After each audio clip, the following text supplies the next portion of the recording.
Anyway আমাদের কাছে বেশ কিছু এসএমএস তো রয়েছেই। সেই সাথে আমাদের রয়েছে আপনাদের পাঠানো ইমেইল। সেই ইমেইলগুলো বেশ ভয়াবহ এবং সেরকমই কিছু ইমেইল আজকে পড়ে ফেলতে চাই। আচ্ছা, আমাদেরকে জাওয়াদুল আলম জয় তিনি লিখেছেন এবং তিনি চট্টগ্রাম থেকে লিখেছেন আমাদেরকে এই ইমেইলটি করেছেন। তিনি লিখেছেন যে, "আমার নাম জাওয়াদুল আলম চৌধুরী জয়। হুম, আমার এই ঘটনাটা কোনো সত্যিকার এক ঘটনা। 13th মার্চ 2011 ঘরের টুকিটাকি কাজ সারতে প্রায় রাত 12টা বেজে গেল। বাথরুম সেরে বিছানায় শুয়ে পড়লাম। আমি রুমে একা ঘুমাই। হঠাৎ কেন যেন ঘুম ভেঙে গেল। ঘড়ি দেখলাম 5টা 2 মিনিট, রাত্রি অবশ্যই। বোঝার চেষ্টা করলাম কেন ঘুম ভাঙল। হঠাৎ খেয়াল করলাম আমার রুমের পরিবেশ বেশ ঠান্ডা। ব্যাপারটা পাত্তা দিলাম না। আমি ঘুমানোর সময় বিছানার ডান পাশ খালি রেখে ঘুমাই। কি মনে করে বিছানার ডান পাশ ঘুরলাম। তারপর দেখলাম অদ্ভুত এক ব্যাপার, যা আমার হৃৎপিণ্ডকে দ্বিগুণ বাড়িয়ে দিল। মানে যেটা স্পন্দন আরকি। সে মানে হার্টবিট বেড়ে গেল অনেক, অনেক, অনেক বহুগুণ। হ্যাঁ, আমারও যখন ইমেইলটা আমি পড়ছিলাম তখন আমারও সেই হার্টবিটটা বেড়ে গিয়েছিল। কারণ ডান পাশে ঘুরতেই তিনি যেটা দেখলেন যে বিছানার ডান পাশে তিনি, অর্থাৎ তার মতো হুবহু একজন শুয়ে আছে। ভয়ে তার পুরো শরীরটা ঘেমে গেল এবং ওটা দেখেই এবং ওটা পুরোই দেখতে সেই মানে যিনি পাঠিয়েছেন ইমেইলটি তার মতোই। তিনি বলছেন যে, "ওটা দেখতে পুরোই আমার মতো। শুধু পার্থক্য এই যে আমার গায়ে কাঁথা আছে, তার গায়ে নেই। সবচাইতে ভয়ংকর ব্যাপার হলো সে আমার দিকে তাকিয়ে আছে আর আমি তার দিকে। Face to face. আর কি ভয়ংকর সেই চাহনি! আমি কিছুই করতে পারছিলাম না, কিছু বলতেও পারছিলাম না। আ আমি আমার দিকেই তাকিয়ে আছি। সেই চোখ দুটো বিকট, ভয়ংকর। ভাবলাম এটা কল্পনা, স্বপ্ন। চোখ বন্ধ করে খুললাম। হাতে অগোচরে চিমটি কাটলাম। কিন্তু কোনো কাজ হলো না। ওটা ওখানে ছিল, আমার পাশে শুয়ে ছিল। এই ছিল ইমেইল। তো থ্যাংক ইউ জাওয়াদুল আলম চৌধুরী জয়, এত চমৎকার একটা ভয়ংকর গল্প আমাদের উপহার দেওয়ার জন্য বা ঘটনা উপহার দেওয়ার জন্য। এবং সেই সাথে কেউ যদি মনে করেন যে এই ঘটনাটা আবার কেমন ঘটনা, এরকম হয় নাকি? হয় আমার মনে হচ্ছে। কারণ এই ঘটনাটির যে মানে বর্ণনাকারী শুধুমাত্র একজন নন, আরো একজন ঠিক এরকম কাছাকাছি একটা ঘটনা পাঠিয়েছেন। তিনি বলেছেন যে, "রাসেল ভাই, আমার নাম নয়ন। আমি খুলনা থেকে লিখছি। আমি আ নেভি কলেজ খুলনাতে তিনি রয়েছেন এবং তিনি বলছেন আমাদের বাড়ি অনেক পুরনো এবং ওখানে আ ভূতের বা ওটাকে সবাই মানে কি বলবো? সেটা হচ্ছে ভূতের বাড়িও বলে ওটাকে। আমাদের ছাদে মাঝে, মাঝে নুপুরের শব্দ পাওয়া যায়। একদিন আমি সাহস করে আমাদের সিলিং এ যাই। দরজা খুলে সামনে এগোই। সারা সিলিং খুঁজে কাউকে পাই না। যখন ব্যাক করি তখন দেখি যে সিলিং এর দরজাটা বন্ধ। আমি খুব ভয় পাই। আমার মাকে ডাকি। বাট মা আসতে পারে না। পরে জানতে পারি যে তাদের বেডরুমের দরজাটা বাহির থেকে বন্ধ ছিল। মানে কেউ একজন বাইরে থেকে বন্ধ করে দিয়েছিল। পুরো ফ্ল্যাটের অন্য ভাই আছে, আচ্ছা, পুরো ফ্ল্যাটের অন্য ভাই আছে দরজা খুলে দেয়। আচ্ছা, আচ্ছা, তার মানে হচ্ছে যে আ পরের ফ্ল্যাটে যিনি ছিলেন তিনি হয় এসে দরজা খুলে দেন। পরে একদিন রাত ২টার দিকে আমি একই ঘটনা আরো একবার দেখি। আমি উঠতে যাই খাট থেকে, বাথরুমে যাই। বাথরুমের মিররের দিকে তাকাই এবং তাকিয়ে দেখি যে আমার একপাশে ঠিক মুখের চামড়ার, যখন সে হচ্ছে বাথরুমে যায় তখন সে দেখে যে বাথরুমের মধ্যে সেই এবং সে যেটা দেখে সেটা হচ্ছে তার মাথার হাফ, মানে জাস্ট এই মুখের হাফ একপাশে মাংস আছে আর বাকি যে পাশটা, সেই পাশটায় মাংস নাই। মানে বাকি হাফ মানুষের মতো এবং মানে এক হাতে এরকম চামড়া নাই আর আরেক হাতে এরকম মানুষের মতো। তিনি খুব ভয় পেয়ে যান এবং পরে ফেস ওয়াশ করে মানে মুখে পানি দেওয়ার পরে তারপর যখন তিনি মিররে তাকান, তখন ঘটে আরেকটা ভয়াবহ ঘটনা। মিররে তাকিয়ে তিনি কিছু খুঁজে পান না। আমি ইমেইল পড়ে যেটুকু বুঝেছি, আরেকটু ডিটেইল লিখলে বুঝতে পারতাম। তবে নয়ন যেটা লিখেছেন, তাতে আমি বুঝেছি যে 2nd টাইম যখন সে মিররের দিকে তাকায়, আমরা বলছি মিররের দিকে তাকিয়ে ভয়ংকর, ভয়ংকর অনেক কিছু দেখা যায়। কিন্তু সে মিররে নিজেকে দেখতে পায় না। ব্যাপারটা খুবই, খুবই, খুবই অদ্ভুত এবং খুবই আশ্চর্যজনক এই ব্যাপারটা। সো স্টে টিউন, আমরা একে, একে ফিরে আসবো আরো অনেক ঘটনা নিয়ে। আমাদের সঙ্গে যে গেস্ট রয়েছে তাদের সাথে একটু পরিচিত হয়ে যাই। আমি শুরুতেই আপনাদের সাথে পরিচয় করে দিচ্ছি। আমাদের ১ম যিনি গেস্ট রয়েছেন, আপনার নামটা একটু বলবেন? আমি মজুমদার মাহবুব। আমি একটা প্রাইভেট ফার্মের মালিক। ওকে। আপনি তার মানে অ্যাডভাইজিং এর সাথে আছেন, রাইট? সো আ আপনার কাছে আমার ১ম যে প্রশ্ন সেটা হচ্ছে যে আপনার জীবনে বেশ উদ্ভট টাইপের অনেক ঘটনা ঘটেছে এবং আপনি জীবনে বিভিন্ন সময়ে বিভিন্ন জায়গায় কর্মরত থেকেছেন, বিভিন্ন জায়গায় চাকরি করেছেন এবং জব করতে গিয়ে আপনার বিভিন্ন ধরনের অভিজ্ঞতা হয়েছে। তো কোনটা দিয়ে শুরু করবেন? আমি যেটা দিয়ে শুরু করবো সেটা হচ্ছে যে আমার দাদু, যিনি আজকে থেকে প্রায় ১৫ বছর আগে আমাদের ছেড়ে চলে যান। রাইট? আ উনি যখন মারা যান, উনার পাশে আমি সারারাত বসেছিলাম লাশের পাশে। যখন উনাকে কবরে নেওয়া হয়, আমার কাছে যখন কাঁধে যখন লাশটা ছিল তখন আমার কাছে মনে হচ্ছিল যে আমার দাদু আমার পাশে হাঁটছে। লাশটা আমার কাঁধে বাট আমার মনে হচ্ছে পাশে উনি হেঁটে যাচ্ছেন। এবং যখন কবর থেকে নামানোর পরে আমি যখন উঠলাম উপরে, তখন আমার কাছে মনে হলো যে উনি আমার পাশে দাঁড়িয়ে। আমি তাকালাম, দেখলাম উনি আমার পাশে দাঁড়ানো। এরপর থেকে আমি ফিল করি উনি সবসময়ই আমার পাশে থাকেন এবং আমি ১ম যে ঘটনাটা ঘটে, আমি প্রচণ্ড বিপদে পড়লাম একদিন। তখন আমি মনে, মনে কেন জানি আমি চিন্তা করলাম আমি দাদুকে স্মরণ করি। যে দাদুকে স্মরণ করলাম দেখলাম ওই বিপদটা কেটে গেল। আচ্ছা। তারপরে রিসেন্টলি একটা ঘটনা সেটা হচ্ছে আমি একটা বিমানের একটা ইয়েতে চাকরি করতাম। বেশ কিছুদিন চাকরি করার পরে হুম। আমি ওই জায়গায় একদিন রাত্রে ডিউটি শেষ করে আমি চুপচাপ শুয়ে আছি। হঠাৎ করেই এক মুহূর্তে আমি দেখলাম যে দূরে একটা চেয়ারে এক ভদ্রলোক বসা। তো আমি চিন্তা করলাম যে এখানে তো কেউ বসার কথা না। কি মুহূর্তে বসে থাকেন মানে এটা কি আপনার রুমের মধ্যেই হয়ে থাকে? আমার রুমের মধ্যেই বাসা। তো আমি কি করে বসে থাকে? তো আমি চিন্তা করলাম যে দেখলাম যে উনি আমার দিকে আসতেছে। তখন আমি একটু ভয় পাইলাম। হুম। ভয় পাওয়ার পরে আমি চাদর দিয়ে মুখটা ঢাকলাম। হুম। এবার একটা আওয়াজ শুনলাম। আওয়াজটা উনি যে হেঁটে আসতেন ওই আওয়াজটাই পাচ্ছি। আমার কাছে মনে হচ্ছিল যে দৌড়ে কেউ আমার কাছে আসতেছে। তারপর আসার পরে আমি বললাম যে, "আমি কি আপনার কোনো ক্ষতি করছি?" কেন জানি আমি কথাটা বললাম। হুম। আচ্ছা। "আমি কি আপনার কোনো ক্ষতি করছি?" উনি বলল, "না, তুই সবসময় ভালো থাকিস।" ওইটা শোনার পরে আমি আর কিছু বলতে পারি না। প্রায় ১০-১৫ মিনিট পরে আমি তাকায় দেখলাম যে আমার সামনে একটা সূরা ইয়াসিনের বই এবং ওই বইটা ওইখানে রাখার কোনো প্রশ্নই ওঠে না। কেউ কোনোদিন রাখতেও পারবে না। কারণ ওই মুহূর্তে হোটেলের সবাই ছিল ঘুমে। হুম, হুম। তো যখন দেখো ঘেমে আপনার পুরো মনে আছে যে আগে এরকম ধরনের কোনো বই বা আমি পরিষ্কার করেছিলাম। তারপরে ওই বইটা এখনো আমার কাছে থাকে, সবসময়ই থাকে এবং আমি যখন বিপদে পড়ি, আমার কাছে মনে হয় যে ওই বইটাতে হাত দিলে বিপদটা কেটে যায়। আচ্ছা। তারপরে থেকে সবসময় আমি আ বিপদে পড়লেই ওই বইটা ধরি, কেটে যায়। রিসেন্টলি আমি কাজিনডং ট্রেকিং এ যাই। হুম। ট্রেকিং এ যাওয়ার পরে আমি হেঁটে এসে যাচ্ছি। তখন রাত্র প্রায় ৯:৩০ বাজে। পাহাড়ি রাস্তায় হেঁটে যাচ্ছি। আমার সামনে আমরা ৩৫ জনের গ্রুপ সবাই চলে গেছে। পিছনে আমি একা। আচ্ছা। আমি জাস্ট ওদের লাইটের আলো দেখে আগাচ্ছি। এমন একটা রাস্তা ছিল যেটা আমার একার পক্ষে যাওয়া সম্ভব না। আরেকজন ধরে নিতে হবে। তো আমি চিন্তা করলাম যে কে নিবে আমাকে? তখন আমি মনে, মনে বললাম যে আমি কিভাবে যাবো? তখন দেখলাম কি আমার পাশে একজন এসে দাঁড়াইলো। দাঁড়ানোর পরে আমাকে হাতটা ধরলো, ধরে নিয়ে গেল। ওই পথটা পার করার পরে আমি পিছন দিকে তাকালাম, দেখলাম যে কিচ্ছু নাই। আচ্ছা। কিন্তু আপনাকে সাহায্য করেছে, আমাকে রাইট? সাহায্য করেছে এবং আমি যাওয়ার পর আমাদের যে গাইড ছিল ওইখানে পৌঁছানোর পর আমি জিজ্ঞাসা করলাম, "কে?" "কা আপনি বাবুরে দেখছেন?" বাবুটা কে? আমি ওকে জিজ্ঞেস করলাম, "এই লোক কে?" আমি সাথে, সাথে জিজ্ঞেস করি, "এই লোক কে?" উনি অ্যান্সারটা দিল যে, "এখানে একজন মানি আসে যারা ট্রেকার তাদেরকে সাহায্য করার জন্য। ওরা নিজেও জানে না। ওরাও যখন ফার্স্ট ট্রেকিং এ যায়, পাহাড়ে করে নাকি এরকম একজন এসে দাঁড়ায়। ওই পাহাড়ে এরকম অনেকেই দেখছে যে আমার মতো যারা বিপদে পড়ছে তারাই এরকম পাহাড়ে দেখছে। মানে কাউকে দেখাতে যে কাউকে দেখে কেউ পায়। সাহায্য করতেছে। আচ্ছা। এবং উনি জাস্ট ওইটুকু জায়গা, যেইটুকু জায়গা হাঁটা যায় না। আরেকজনের সাহায্য লাগে। কারণ ডান পাশে পুরা পাহাড়, ওই জায়গা থেকে আরেকজন উঠে আসার কোনো প্রশ্নই ওঠে না। ঠিক দেখলাম যে আমার হাতটা ধরলো, আমাকে আগালো। আমি কোনো আমি ওই মুহূর্তে মানে আমার ইচ্ছে ছিল সামনে যাবার। কিন্তু উনি আমাকে নিয়ে গেল। তারপর আমি পিছনে তাকে ধন্যবাদ দিব। ধন্যবাদ দেওয়ার জন্য পিছনে তাকালাম, দেখলাম যে কিচ্ছু নেই। ফাঁকা। এরকম একটা অবস্থা। তো আপনার জীবনে এরকম মানে বিভিন্ন বিপদ থেকে আপনি উদ্ধার পেয়েছেন।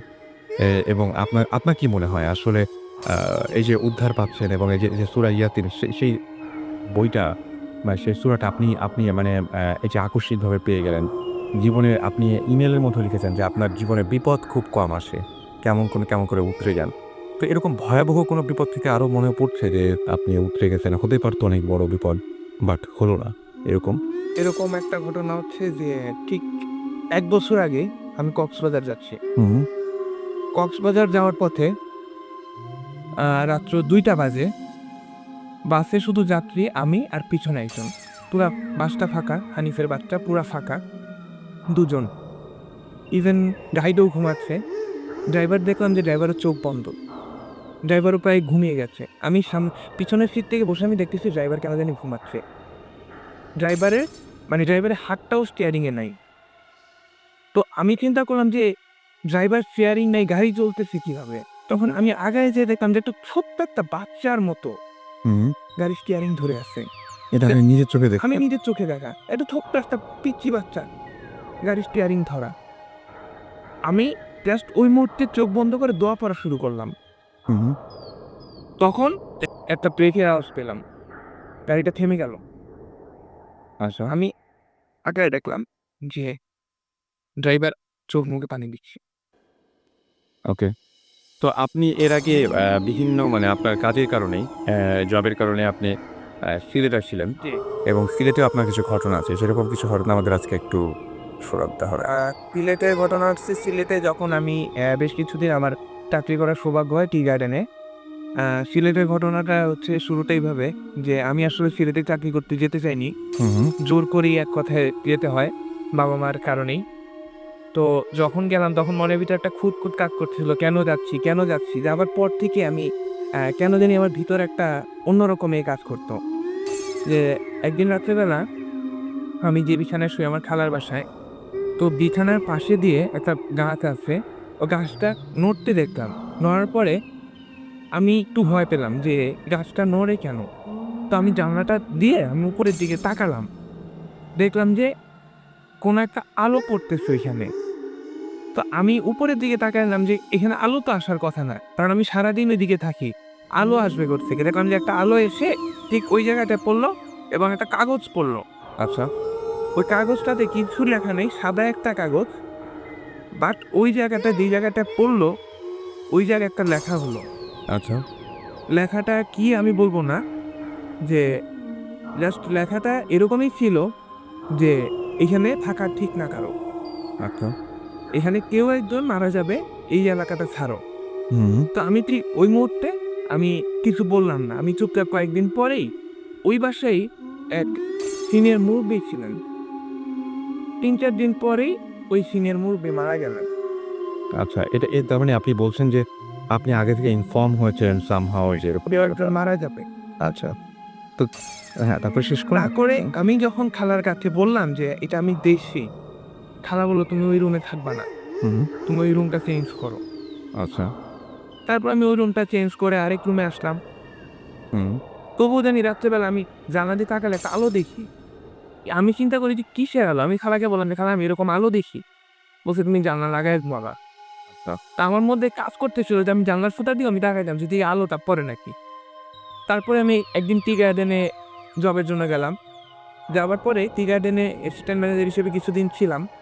থাকার পরে আমি রাত্রেবেলা অনেক দূর থেকে একটা আওয়াজ পেতাম, হুম। "সাবধান!" আমি চৌকিদারকে জিজ্ঞাসা করতাম, "চৌকিদার এটা কি?" কয়, "বাবু এটা কোনো কিছু না, আপনি শুইনেন না।" "আমি শুনবো না কেন? তুমি বলো কি হইছে?" কয়, "বাবু শোনার দরকার নাই।" তার মানে কি ওরাও শুনেছে? ওরও "বাবু শোনার দরকার নেই।" আচ্ছা। তারপরে একদিন হঠাৎ করেই আমি শুনলাম যে আমার রুমের পাশে দিকে ধপ করে দৌড়ায় যাচ্ছে। হুম। তা আমি উঠে বসে গেলাম। আমি শোয়ার থেকে উঠে বসে আমি করতে লাগলাম। আমি আওয়াজটা শুনতে আমার ঠিক জানলাটার কাছে এসে আওয়াজটা থামলো। আমি বললাম, "এই জানলার কাছে কে?" কেউ একজন দাঁড়ায় আছে আমি বুঝতেছি, কোনো শব্দ নাই। আমি বললাম, "এই কে জানলার কাছে?" পরে দেখলাম যে আওয়াজটা আস্তে মিলাই গেল। তখন আমি চৌকিদারকে বাইরে এক চৌকিদারে ডাকলাম, "চৌকিদার?" চৌকিদার বলল যে, "কি বাবু?" আমি জিজ্ঞেস করলাম, "কে আসছিল?" কয়, "বাবু তো আমি এখানেই ছিলাম, কেউ তো আসে নাই।" হুম। তারপরে আমি প্রায়ই এরকম আওয়াজ পাইতাম। আমি সিলেটে থাকা অবস্থায় প্রায়ই আওয়াজ পাইতাম। আমি দূরে একটা আলো আমার কাছে আসতেছে আমি দেখতাম। কিন্তু ওই আলোটার উৎস কি?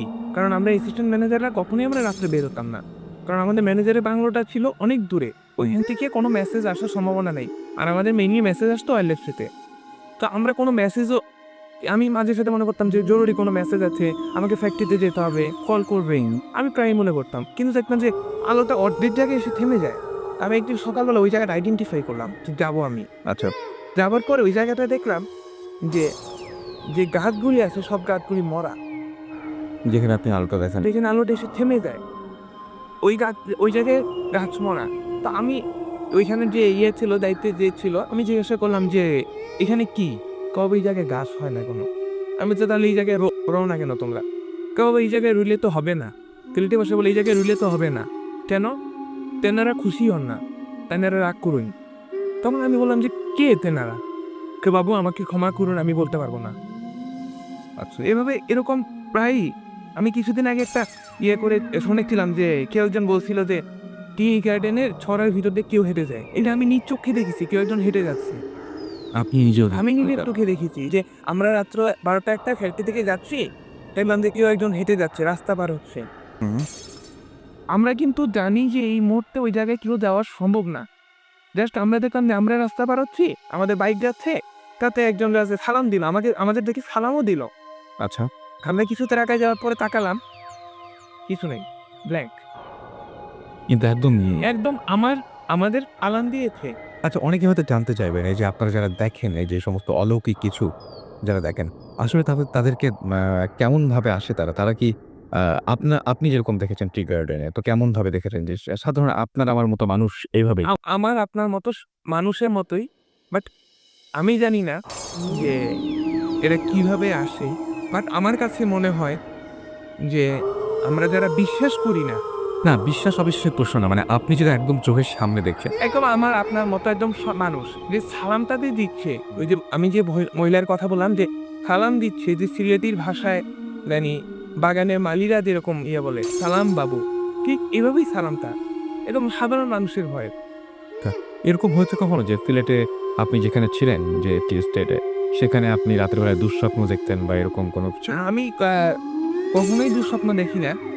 যে আমার কাছে রাত্রিবেলা মাঝে সাঝে আমার হঠাৎ করে ঘুম ভেঙে যেত। আমি প্রচণ্ড ঘেমে যেতাম। আমার কাছে মনে হতো যে মানে আমার আশেপাশে এরকম কোনো গরম হাওয়া আসতেছে যাতে আমাকে মানে হিট করে ফেলতেছে। আমার রুমে এসি চলতেছে বাট এসি চলার মধ্যে আমি ঘেমে গেছি। আচ্ছা, এরকমই প্রায়ই হতো। আর আমি একটা রিসেন্ট ঘটনা শুনেছিলাম জুজু আসবে। আমাদের ওখানে, হ্যাঁ, আমাদের জুজুর কাহিনীটা, আমি জুজুর কাহিনীটা বলি। আমি কিন্তু প্রায়ই শুনেছি আসছে। কে আসছে? কোথা থেকে আসছে? আমি কিন্তু জানি না। জাস্ট ওই মহিলা যে টি গার্ডেনের কথা বলেছিল, যে ভদ্রমহিলা, ওই মহিলার সাথে, ওই মহিলা আমাদের পাশের টি গার্ডেনে ছিলেন এবং বাচ্চাটা যে ছিল খাওয়া, এটা কিন্তু আমরা নিজ চক্ষে দেখেছিলাম। আচ্ছা। মানে ওই জায়গায় এত একটা হরেবল জিনিস, মানে খাবলা, খাবলা, খাবলা, খাবলা করিয়ে। মানে এটা হচ্ছে ইন্ডিয়ার ওই পাশেও কিন্তু একটা ঘটেছিল এবং একই ঘটনা আমি শুনেছিলাম যে বাংলাদেশের এই পাশেও ওই ঘটেছে এবং আমি যে টি গার্ডেনে ছিলাম তার পাশে। এই জন্তুটা কি বা এটা কি? এটা কি আপনারা দেখেছেন? আমরা যতটুকু ধারণা করেছি, এটা একটা বর্ডার থেকে এটা কিছু একটা ছুটে আসে। হুম। ঠিক আছে? কোনো একটা জন্তু। বাট আমরা ওইখানে যারা চাকরি করেছি কিংবা আমরা যারা শুনেছি, আমাদের কাছে মনে হচ্ছে যে এটা খুব একটা জন্তু কিংবা কাউকে ভয় দেখানোর জন্য কেউ একটা করে। ওকে। রাইট, এত রাত্রে আর কে থাকবে আমরা ছাড়া, এবং সাথে আছে ভূত এফএম নিয়ে আপনাদের দারুণ সব ঘটনা উপহার দিতে। এবং শুনছেন সবসময় রেডিও পূর্তির সাথে রাতকাল চলছে ভূত এফএম। আরও একবার জানিয়ে দিচ্ছি, আমার কাছে আরও একটি ঘটনা রয়েছে। 69 এর ঘটনার মতো আমার মায়ের সাথে একই ঘটনা ঘটেছিল।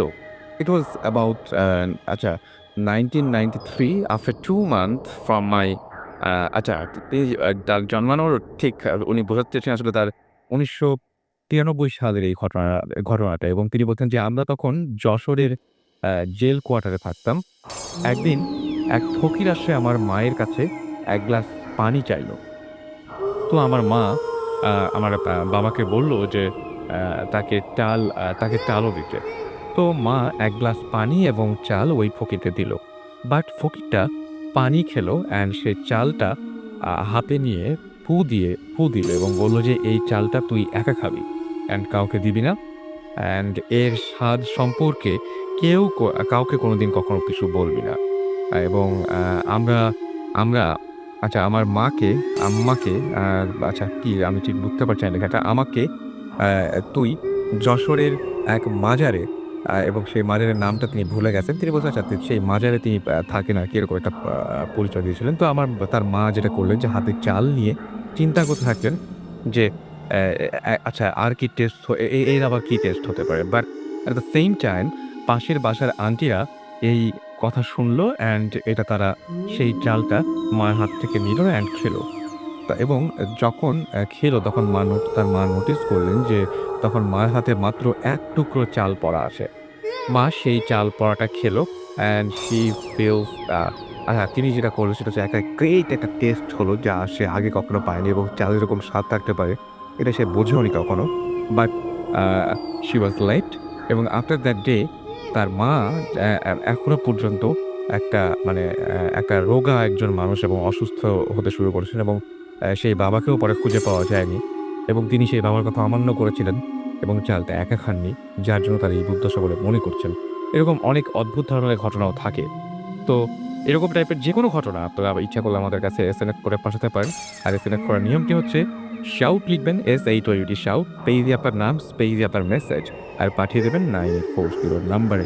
আমরা অনেকেই আমাদেরকে অনেক দূর থেকে দেশে এবং দেশের বাইরে থেকে আমাকে কষ্ট করে ভয়েস মানে রেকর্ড করে পাঠান এবং সেই রেকর্ডেড ভয়েসগুলো আমরা আপনাদের জন্য প্লে করি। যারা এখানে স্টুডিওতে একেবারেই আসা সম্ভব হয় না। বিশেষ করে যারা দেশের বাইরে রয়েছেন এবং যারা নিজের কণ্ঠস্বর শুনতে চান, তারাই আমাদেরকে বেসিক্যালি পাঠান এবং আমরা খুবই অ্যাপ্রিশিয়েট করি যে এত কষ্ট করে আমাদের জন্য পাঠিয়েছেন। কারণ অনেক সময় অনেক বড় ইমেল পড়া হয় না বা আমরা পড়লে হয়তো পুরোপুরি বোঝাও যায় না। বাট যার ঘটনা তিনি যখন বলেন তার চাইতে ভালো কিছু হতেই পারে না। তো আমি বলব যে অবশ্যই আপনার ইচ্ছা করলে আপনাদের যে ঘটনাগুলো সে ঘটনাগুলো এরকম রেকর্ডের অবস্থায় পাঠাতে পারেন। কোয়ালিটি যত ভালো হবে তত বেশি আমাদের জন্য মঙ্গল, আপনাদের জন্য মঙ্গল। আমাদের বাজাতে এবং আপনাদের শুনতে অনেক সুবিধা হবে। যাই হোক, আমরা একটা ঘটনা শুনে আসি, এরকমই একটা ঘটনা শুনবো আমরা এবং ঘটনার নাম, পরিচয়, ঠিকানা সবকিছু তার কাছ থেকে জানতে পারবেন। হাই, আমি মাহবুব। নিজে কম্পোজিশন করি, চিটাগংয়ে থাকি। আমার লাইফে বেশ কিছু অদ্ভুত ঘটনা ঘটেছে। তার থেকে একটা ঘটনা আমি আপনাদের সাথে শেয়ার করতে চাচ্ছি। ভূত-প্রেত বা আত্মা এগুলো কখনোই আমি বিশ্বাস করতাম না। তবে একটা ঘটনার ব্যাখ্যা আমি এখনো পর্যন্ত খুঁজে পাইনি। তো যাই হোক, সেই ঘটনাটাই আমি আপনাদের সাথে শেয়ার করতে যাচ্ছি। ঘটনাটি ছিল গত রোজার ঈদের দিন রাতে।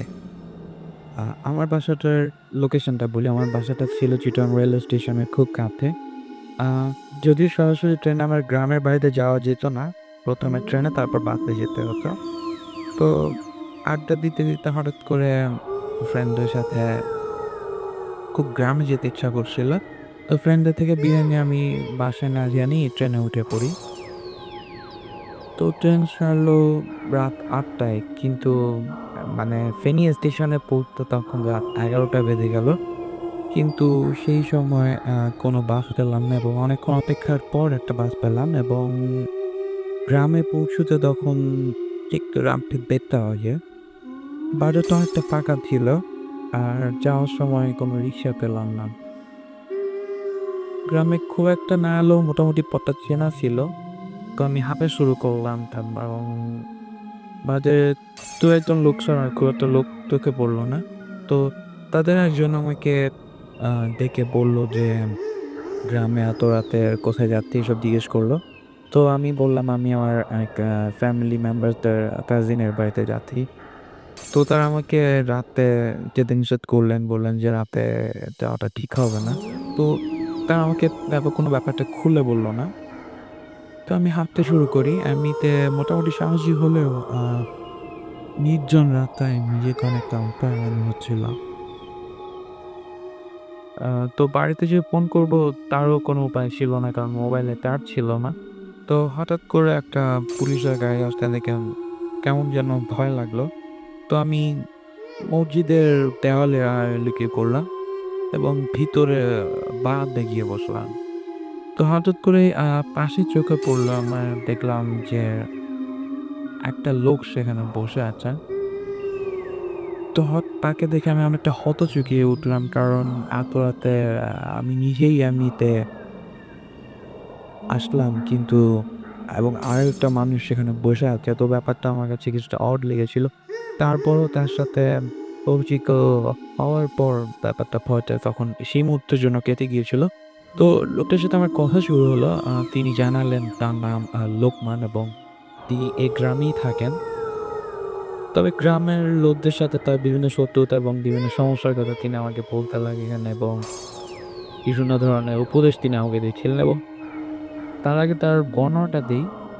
তিনি মোটামুটি মাঝ বয়সী লোক ছিলেন এবং তার পরনে ছিল সাদা পাঞ্জাবি এবং সাদা পায়জামা এবং টুপি ছিল। তো যাই হোক তিনি আমাকে বিভিন্ন ধরনের কথা বলছিলেন। তো এইভাবে প্রায় কথা বলতে, বলতে ফজর আজানের সময় হয়ে গেল এবং হঠাৎ করেই আমি আমার পাশে ফিরে দেখি কথা বন্ধ হয়ে গেল এবং পাশে ফিরে দেখি যে লোকটি যেখানে ছিল তিনি সেখানে নেই এবং তিনি যদি আমার সামনে থেকে বাইরে বেরিয়ে যেতে চান তবে অবশ্যই আমার সামনের দরজা দিয়ে তাকে যেতে হবে এবং সেখানে অন্য কোনো দরজা ছিল না এবং দৃশ্যটা দেখার পর আমি অজ্ঞান হয়ে গিয়েছিলাম এবং জেগে ওঠার পর আহ, আমি ফজর নামাজ পড়ে বাইরে বেরোই এবং আমার ফ্যামিলি মেম্বার্স একজনের সাথে পথে দেখা হলো এবং তার কাছে ব্যাপারটা আমি বলি এবং বলার পরে যখন আমি লোকটার বর্ণনা দিলাম তিনি বললেন যে লোকটার নাম লোকমান, তিনি আত্মহত্যা করেছেন। তখন কি বলবো, আমার জানে পানি নেই এমন একটা অবস্থা। মানে যে লোকটা ২ দিন আগে মারা গিয়েছিল এবং ইনফ্যাক্ট আমি তার সাথে রাতে কথা বলেছিলাম এবং এই ঘটনাটার কোনো ব্যাখ্যা আমি এখনো পর্যন্ত খুঁজে পাইনি। রাইট, শুনছিলাম এতক্ষণ একটা চমৎকার ঘটনা এবং তিনি নিজেই আসলে সাউন্ড ফাইলটা ক্রিয়েট করেছেন এবং সাউন্ড ফাইলটাতে মিউজিকগুলোও তার ছিল। সো বুঝতেই পারছেন যে অনেক ভার দিয়েছেন তিনি এবং অনেক ভয়ঙ্কর একটা ঘটনা আমাদের সাথে শেয়ার করুন। শুনি আপনার ঘটনা। একদম ছোটবেলা থেকেই আমার ভূত, প্রেত এই বিষয়গুলোর প্রতি একটা আগ্রহ ছিল। তো মাঝখানে গত রমজানের কিছুদিন আগে থেকে এই ভূতের প্রোগ্রামটা শুরু হয়। তো তখন এই প্রোগ্রামটা শুনে আরও পেয়ে গেলাম একটা জিনিস যে আমি এটার মাধ্যমে আরও সন্তুষ্টতা করবো এটার সাথে। তো দেন তখন নেট তো হতে জানতাম মানে আপনি এগুলোর সাথে। হ্যাঁ, আচ্ছা। দেন নেট টেট ঘেঁটে বিভিন্ন বই জার্নাল ঘেঁটে ঘেঁটে এই ভূত প্রেত সম্পর্কে তথ্য সংগ্রহ করা শুরু করলাম। তো দেন আমি সিদ্ধান্ত নিলাম যে নেটে একটা বই খুঁজে পেলাম ব্ল্যাক ম্যাজিকের উপরে, যে বইটা কিনবো আমি। তো আমি তখন ইমেলে বইটার জন্য অর্ডার করলাম। সবচেয়ে ব্ল্যাক ম্যাজিক কেন বলেন তো? কি চেয়েছিলেন আসলে ব্ল্যাক ম্যাজিকের বইটা দিয়ে কিছু করতে চেয়েছিলেন? না আসলে কিছু করতে চাইনি, বাট আসলে ব্যাপারটা কি কিভাবে হয় এগুলো জাস্ট জানার জন্য কিউরিওসিটি। তো ইমেলে অর্ডারটা দিলাম, তারা আমাকে বাসায় মজার জিনিস দেখেন, আপনি পরে এসেছেন আজকে ব্ল্যাক শার্ট, আপনার ঘড়ির যে বেল সেটা ব্ল্যাক, আপনার হাতে যে মাইক্রোফোন সেই মাইক্রোফোনের যে জ্যাকেটটা পরানো আছে সেটা হচ্ছে ব্ল্যাক, আপনার মাইক্রোফোনের তার ব্ল্যাক, আপনার মাইক্রোফোনটাও ব্ল্যাক, আপনার মাথার চুলও ব্ল্যাক। সেটাই। আর আপনি নিজে এটা ম্যাজিক। তো আচ্ছা, শুনি আমরা ঘটনা শুনি। আচ্ছা, তো তখন আমি ইমেলে অর্ডার করলাম, আমার বাসায় সেটা পোস্ট করার কথা বইটা। তো তারা পোস্ট করেনি, তারা আমাকে কল করছে যে আপনি বইটা কিনতে চান, তো আপনার বাসা তো এখানেই, বইটা বাসার কাছে এক জায়গায় পাওয়া যাবে, তো আপনি ওখানে আসেন বইটা নিয়ে যান। তো বললাম ঠিক আছে, আপনি ঠিকানা দেন, আর আপনি কে বলছেন, আপনি কি লেখক কিনা। আমি জিজ্ঞেস করলাম ওনার উনি কে আসো, তখন বললেন না লেখক তো এখানে নেই, উনি এখন কানাডা। আচ্ছা, তো আমি বললাম ঠিক আছে, আমি যত তাড়াতাড়ি পারি এসে বইটা কালেক্ট করবো। ওকে। তো সেটা ছিল রমজান মাস। তো এক শুক্রবারে আমি সিদ্ধান্ত নিলাম কি যে আজকে বিকালে কোনো কাজ নেই, আমি নামাজটা পড়ে এসে খেয়ে তারপর বইটা কিনতে বের হবো। তো আমি এই ডিসিশন নিয়ে মসজিদে রুমার নামাজ পড়ার জন্য যাচ্ছি, বের হবো। তো অজু করে বের হচ্ছে, আমি আমার পাঞ্জাবির হাতাটা গুটাচ্ছি, মানে গোটানো ছিল, আমি সেটা ঠিক করছি। তো আমার বাসা হচ্ছে রামপুরা ডিএটি রোডের মেইনই। তো ডিএটি রোড দিয়ে টিবি রোডে মসজিদে যেতে হয়। তো ডিএটি রোড খুব বিজি একটা রোড, সে রোডটা জেনারেলি বিজি থাকে, বাট আমি ওদিন নোটিস করলাম যে রোডটা একটু ফাঁকা ফাঁকা লাগতেছে এবং শুক্রবার যেহেতু সবগুলো দোকান বন্ধ। তো আমার মাথায় তখন চিন্তা যে আমি ওই ব্ল্যাক ম্যাজিকের উপরে বইটা কিনবো। তো এই চিন্তা করে আমি হাঁটতেছি, তো হঠাৎ করে দেখলাম অপোজিট সাইড থেকে গেরুয়া রঙের কাপড় পরা, তো জটাধারী চুল, দাড়ি, গলায় অনেক মালা টালা তাবিজ, একটা ঝোলা কাঁধে নিয়ে সে আমার দিকে আসতেছে। তো আমি তাকে ক্রস করে চলে যাচ্ছিলাম, সে হঠাৎ করে আমাকে দেখে দাঁড়িয়ে গেল এবং আমার বাম হাতের কোনোই সে চেপে ধরলো। ওকে। তো আমি অবাক হয়ে গেলাম যে তার তো এখানে আমার কোনো একটা ঘরের কথা না, এই ধরলো কেন। আমি হাতটা ঝাড়া দিয়ে ছাড়ানোর চেষ্টা করলাম, বাট সে হাতটা ছাড়লো না, আমার চোখে চোখে তাকিয়ে রইলো। আমার ভালো লেগে গেলো হঠাৎ করে যে শেষ হওয়াটা এটা কি, আবার আশেপাশে কোনো মানুষ নাই, সে এখন করবেটা কি? এরকম 30 থেকে 40 সেকেন্ড সে আমার হাতটা ধরে রেখে তারপর আবার চলে যায়। ওকে। আমি তখন অত মন দাঁড়িয়ে থাকি যে এটা কি হলো আমার সাথে। তো আমি কেমন লাগতে থাকে এই জন্য মসজিদে গিয়ে আমি প্রথমে হাতটা ধুই আমার। ধুয়ে তারপর মসজিদে জেনারেলি নামাজ পড়ি এবং শেষ রাকাতে গিয়ে আমার মনে হয় যে আমার বাম হাতটা একটু ব্যথা করতেছে, সমস্যা হচ্ছে ইত্যাদিতে। তো আমি পাকানি দিয়ে বাসায় চলে আসছি। ওকে। চলে এসে আমার আর মনে হলো মাথা ব্যথা করতেছে, ভালো লাগে না, আমি থাক বইটা আজকে কিনতে যাবো না। এটা ভেবে আমি শুয়েছি বিছানায়, শোয়ার পর হঠাৎ করে দেখি আমার বাম হাত আমি পুরোপুরি নাড়াতে পারি না, বাম হাতটা পুরোপুরি প্যারালাইজড হয়ে গেছে। তো আমার তখন খুব ভয় লেগে গেলো। আমি সাথে সাথে আব্বু আম্মুকে বললাম যে এই হয়েছিল, এখন হাত নাড়াতে পারি না। তো তার ভাবলাম ধুর, কিছু হয় নাই, ঠিক হয়ে যাবে। তোর এগুলো কি করলিস, এগুলো তো কখনো হওয়ার পসিবল না। তখন এটা আমি মনে করলাম যে হইতেই পারে, বেকায়দাভাবে হয়তো ধরছে, এই জন্য এটা হতে পারে, পাত্তা দিলাম না। বাট ইফতারের একটু আগে দেখলাম যে আমার হাতটা সিরিয়াসভাবেই আমি প্যারালাইজড হয়েছে এবং একটু জ্বর জ্বর ভাব আমার মধ্যে, মানে হাত নাড়াতে পারছি না, খারাপ লাগতেছে, মাথা ব্যথা এরকম। ওকে। তো ওই বছর আমি ডিসিশন নিয়েছিলাম যে আমি সবগুলো তারাবির নামাজ, খতমে তারাবি পড়তাম, সবগুলো জামাতের সাথে পড়বো, একটাও মিস দেবো না। তো তখন আমার মনে হলো যে আমার হাত আজকে এই অবস্থা, আমি কীভাবে আজকে নামাজটা পড়বো। তো ইফতারের পরে আমার জ্বরটা এত বাড়ে যে আম্মা পরে এসে আমার মাথা পানি ফেলে, এইরকম হয়। পরে আমি আমার নিষেধ করে যে আজকে তুই এসে নামাজ পারবি না, তো যাস না। তো আমি বললাম যে না ঠিক আছে, আমি যাবো, যেমনই হোক আমি নামাজটা গিয়ে পড়ব। তো দেন গেলাম আব্বার সাথে। তো মসজিদে যিনি ইমাম ছিল উনি, ওনার সাথে দেখা করলাম প্রথমে গিয়ে। তো উনি বললেন বাবা কী হয়েছে, এই বলো আমাকে, আমি দেখি কী করতে পারি। তো আমি ওনাকে পুরো ঘটনা খুলে বললাম। উনি আমার মাথায় হাতটা দিয়ে তারপর আমাকে এরকম ফুটো দিয়ে বলে দিয়ে হ্যাঁ নামাজটা পড়ো। তো আমি ওই দিন কোনো মতে কষ্ট করে নামাজটা পড়লাম। তো পরে তারপর বাসায় আসছি, এসে রাত্রেও দিন খেতে খাইতে পারিনি, খারাপ লাগছে। তো আমি ঘুমাই গেছি, হাতে ব্যথা মাথা ব্যথা এর জন্য। তো 2টা-3টার দিকে আমার ঘুম ভেঙে গেছে, ভেঙে গিয়ে দেখি যে আমার মাথায় আবার আব্বা আম্মা পানি ঢুকতেছে, আমার জ্বর অত প্রচণ্ড বাড়ছে। তো পরের দিন সকালে হাতটা প্যারালাইজ থেকে ভালো হয়ে যায়, আমি হাতটা নাড়াতে পারি, কিন্তু তারপরেও হাতে ব্যথাটা বেশ রয়ে যায় এবং জ্বর আমার 2-3 দিন ছিল তখন। ওকে। তো আমি পরবর্তীতে ইমাম সাহেবকে জিজ্ঞেস করেছিলাম যে আমি এই যে এই লোকটার খবর পেলাম, এটা কি হুজুর, এটার কেন আমার এটা হলো? তখন উনি বললেন যে তোমার এখন তো কোনো সমস্যা নেই, থাক, এটা জানার দরকার নেই। হুজুর এই কথা বলেছেন। হুম। তারপর থেকে আপনার কোনো সমস্যা হতো? না। কিন্তু আপনার কি মনে হয়? মানে আমার যেটা মনে হয় যে আপনি যেহেতু মানে রিলিজিয়নটা খুব বিশ্বাস করেন এবং আপনি রিলিজিয়াস এবং সেইখানে আমার ১ম এ আশ্চর্য লেগেছে যে আপনার মতো একজন রিলিজিয়াস মানুষ কেন ব্লাক ম্যাজিকের প্রতি আগ্রহী হবেন এবং সেটা হয়তো কেউ চায়নি যে আপনি এরকম আগ্রহী হন বা এগুলো নিয়ে প্র্যাকটিস করেন। কারণ এইগুলো খুব যে ভালো সুফল বয়ে নিয়ে আসে এরকম আমার কাছে মনে হয় না। এবং ভবিষ্যতে কি করার ইচ্ছা আছে ব্লাক ম্যাজিকের প্র্যাকটিস বা এরকম না, আমি সন্দেহ প্র্যাকটিস করে করতে চাই না। জানতে দেন ব্যাপারটা? হ্যাঁ, ব্যাপারটা জানতে চাই। তাছাড়া এই যেহেতু কোরআন শরীফে কথাটা আছে যে জিন ও ইনসান দুটোই আছে। তো সেহেতু জিনের উপর বিশ্বাস করাটা কিন্তু ফরজ। তো সেটাকেই একটু বেশি বিশ্বাস করতে গিয়ে এই ঝামেলাটা বাঁধা। ঝামেলাটা যে সমস্ত জিনিসের ঝামেলা আছে সে সমস্ত জিনিসে না যাওয়া সবচাইতে বুদ্ধিমানদের কাজ। একটা কথা আছে যে, যেখানে বুদ্ধিমানরা ভয় পায় সেখানে বোকারা ঝাঁপিয়ে পড়ে। সো বোকামি করা যাবে না, তাই না? আচ্ছা, তো এর আগে কোনো ঘটনা কখনো ঘটেছিল আপনার সাথে যেটা আপনার কাছে প্যারানরমাল মনে হয়েছে যে আপনার জীবনের কোনো ঘটনা এরকম? হ্যাঁ, তখন ২০০৭ সাল। তো আমাদের বাড়িটা ছিল ৩ তলা পর্যন্ত কমপ্লিট। তো ২০০৪ সালে সেটা করা হয় এবং ২০০৭ সালে তখন আবার এটা ফুল কমপ্লিট করার ডিসিশন নেওয়া হয়। তখন ৩ তলার উপরে যে ওই ৩ তলার জন্য ট্যাঙ্কিটা ছিল, সেটা তখন ব্ল্যাংক এবং উপরে মেইন ট্যাঙ্কিটা, পানির ট্যাঙ্কিটা রয়েছে। হুম, হুম। তো সেই ট্যাঙ্কিটার উপরে একটা কাঁচের টুকরা ছিল এরকমভাবে যে কাঁচের টুকরার অর্ধেকটা ট্যাঙ্কির উপরে এবং বাকি অর্ধেকটা বাইরে বাতাসে। হুম। তো আমি একবার ওই ঘুরতে ফিরতে ট্যাঙ্কিটার উপরে উঠে, তো এমনিতে আকাশ-টাকাশ এরকম আশপাশে তাকাতে থাকি। তো তাকাতে, তাকাতে আমি একসময় ওই কাঠের টুকরাটার উপর উঠে হাঁটতে শুরু করি এবং হাঁটতে শুরু করতে, করতে আমি কাঠের টুকরার একেবারে প্রান্তে চলে আসি। যে প্রান্তটা ছিল ট্যাঙ্কির বাইরে, বাইরের অর্ধেক। টুকরোটার উপরে অন্য কিছু ছিল না। অর্থাৎ পুরো ওজনটাই ছিল আমার এবং আমি ছিলাম ট্যাঙ্কির বাইরের অংশ। স্বাভাবিকভাবে কাকটা ওখান থেকে পড়ে যাওয়ার কথা।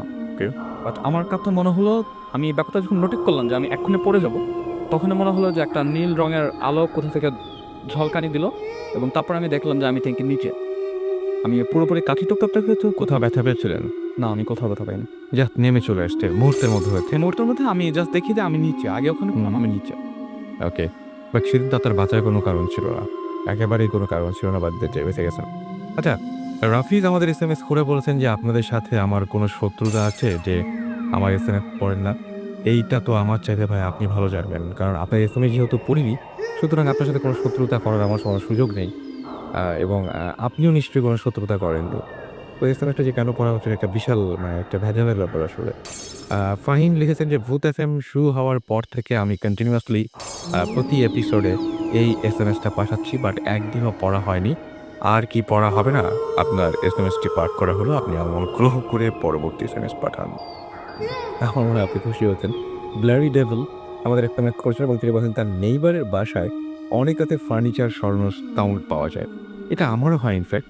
আমি ঠিক জানি না মানে আপনারা যদি কখনো এরকম বাসায় হয়, আমি যে জিজ্ঞেস করার কথাটা আমি যতবারই ভেবেছি যে আচ্ছা আমি জিজ্ঞেস করব বা ইন্টারকমে ফোন দিয়ে জিজ্ঞেস করি, "কি ভাই এত রাত্রে সরাচ্ছেন কেন জিনিসপত্র?" বাট আমি কখনো এটা না মানে হয়তো ভুলে গেছি বা হয়তো তখন গুরুত্ব দিয়েছিলাম, পরবর্তী ব্যাপারটা তো অতটা বেশি গুরুত্ব পাইনি। বাট আ এই জিনিসটা আমিও পাই এবং আমি যাদেরকে বলেছি তারা বলেছেন যে অনেকেই এই একই যে ব্যাপারের সাথে পরিচিত এবং অনেকেই এরকম কানে সাউন্ড আসে যে হ্যাঁ, মনে হয় টেবিল বা চেয়ার সরাচ্ছে এবং খুব বিকট আওয়াজ মানে রাতের বেলায় আওয়াজটা খুব জঘন্য হয়ে যায়। আমি একটা ফ্রেন্ডের কাছে শুনেছিলাম একটা ঘটনা, এটা তার বাসার ঘটনা যে সে আ প্রতিদিন প্রতিদিনই মানে সে মানে এরকম হচ্ছিল যে বাসায় ফিরতো, তো তার বাসায় ফিরতে বেসিক্যালি একটু রাত হয়ে যেত ১১টা-১২টার দিকে এবং যখনই সে বাসায় আসতো, বাসায় আসার সঙ্গে, সঙ্গে তার দেখা যেত যে তার সিঁড়িতে তার যে অ্যাপার্টমেন্ট, সেই অ্যাপার্টমেন্টের সামনে যে লাইটটা, সেই লাইটটা সে যেহেতু সকালবেলায় বেরিয়ে যেত এবং রাতের বেলায় ফিরতো, কখনো লাইটটা জ্বালানোর সুযোগ ছিল না বা লাইটটা কেউ যে জ্বালিয়ে দেবে, এরকম ব্যাপারটা ঘটতো না বা খুব কমই ঘটতো। তো সে প্রতিদিনই সে যেয়ে লাইটটা জ্বালাতো এবং প্রতিদিনই সে একটা জিনিস দেখতো। সেটা হতো যে জাস্ট মানে দেখা যায় না যে নিচের ফ্লোরেও কিন্তু লাইট জ্বলছে। ওপরের ফ্লোরটাতে লাইট জ্বলছে। তার ফ্লোরটাতে ওইখানে লাইট নাই। তো ওই যে ওই আলোটা এসে পড়ে। তো সে যখনই যতবারই বাসায় ঢুকতে যায়, কোনোদিন হয়তো ১১টায় আসে, কোনোদিন হয়তো ১২টায় আসে, কোনোদিন হয়তো তারও পরে আসে, কোনোদিন হয়তো ৮টার সময়ও আসে এবং প্রতিবারই একটা জিনিস তার হয়েছে। সেটা হচ্ছে যে একজন বোরখা পরা মহিলা। জাস্ট বোরখা পরা একজন মহিলা এবং সে বিকট মানে ভয়াবহ রকমের দেখতে। ভয়াবহ রকমের এবং মহিলা বেশ মানে মোটামুটি ভালোই বয়স রয়েছে এবং মহিলার গায়ের রং ঠিক এরকম উজ্জ্বল না। বেশ চাপা রঙের সে এবং সে জাস্ট মানে দেখে মনে হয় যে অনেক পরিশ্রমী এরকম ধরনের একটা চেহারা। সেই মহিলা প্রতিদিনই তার দরজার সামনে থেকে জাস্ট সিঁড়ি দিয়ে নেমে চলে যায়।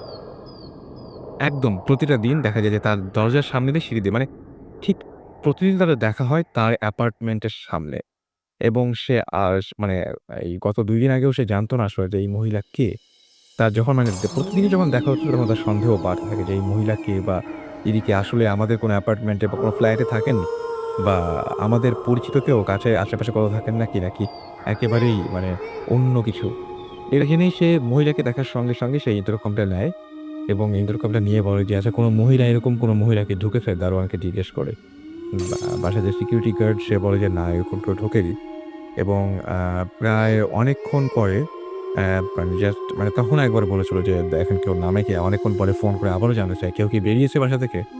দারোয়ান তখনও বলল, "না, এইরকম কোনো মানুষ এই বাসায় থাকে না এবং এরকম কোনো মানুষ এই বাসায় ঢোকেনি আর বেরিয়েও যায়নি।" তো বুঝতেই পারছেন যে ঘটনাগুলো একটু উদ্ভট টাইপেরই হয়। যাই হোক, আমাদের সঙ্গে আরো একজন গেস্ট রয়েছেন। তার সঙ্গে আমরা একটু পরিচিত হব এবং সেই তিনিও আসলে আমাদেরকে একটা খুব ভয়ংকর ঘটনা শোনাবেন। যে ঘটনাগুলো আমরা সাধারণত শুনি যে এলাকার অনেকের মুখেই শুনি। ঘটনার সত্য মিথ্যা জানি না কিন্তু আমরা শুনি এবং আমরা বেশ ভয়ও পাই। এরকম একটা ঘটনাই আমরা শুনবো তার কাছে। আপনার নামটা একটু প্লিজ সবার আগে বলে ফেলবেন। তার আগে জানিয়ে দিই যারা এসএমএস করতে চান তারা লিখবেন মোবাইলের মেসেজ অপশনে গিয়ে SHOUT শাউট স্পেস আপনার নাম, স্পেস আপনার মেসেজ পাঠিয়ে দিবেন 9840 নাম্বারে। যারা এসএমএস এর বদলে ইমেইল করতে চান, ইমেইলে কিন্তু আপনারা ঘটনা পাঠাতে পারেন, বড় ঘটনা। যে ঘটনাগুলো আমরা পড়ে শোনাবো বা আপনি স্টুডিওতে এসে আমাদের সাথে শেয়ার করবেন।